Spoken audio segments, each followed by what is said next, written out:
In the first place tonight, a broader look at the NFL. Certainly a sad state of affairs over the last couple of weeks, aren't they? Learning the minute details about the off-field lives of Ray Rice, Greg Hardy, and Ray McDonald. And we learned that one of the most sought-after fantasy football players is living in a fantasy world when it comes to his likability off the field after we found out that Adrian Peterson uses a switch to discipline his children. But equally as disturbing is how the NFL is spinning the situation. While Commissioner Roger Goodell somewhat took ownership of his poor handling of the situations, he still used Friday's news conference to pat himself on the back.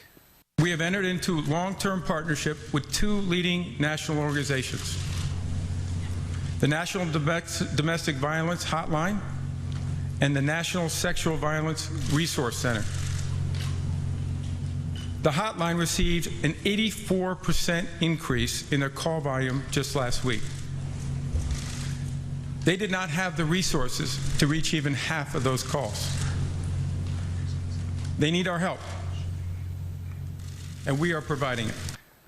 That might be the all-time spin of spins, from once taking a laissez-faire approach to beating women to taking credit for now raising awareness of it.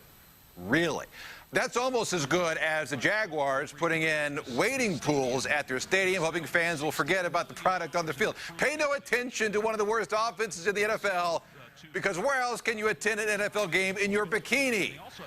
Sadly for Jag fans, the number 30 didn't stand for the SPF or the sunblock. It stood for the halftime deficit today. Waiting pools, more like waiting pools, as in they're waiting for a good team to show up each and every Sunday down there. Back to Friday, though. Roger Goodell would have been better off not having a news conference and spending more time finding out when and where exactly the NFL started viewing smoking pot as a worse crime than beating a woman, or even ignoring that, allegedly.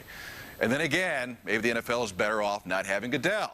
If any player, coach, or owner would have so poorly and unethically handled the situation, there would have been some swift action. It's time for the NFL owners to gather and consider the same for their commissioner.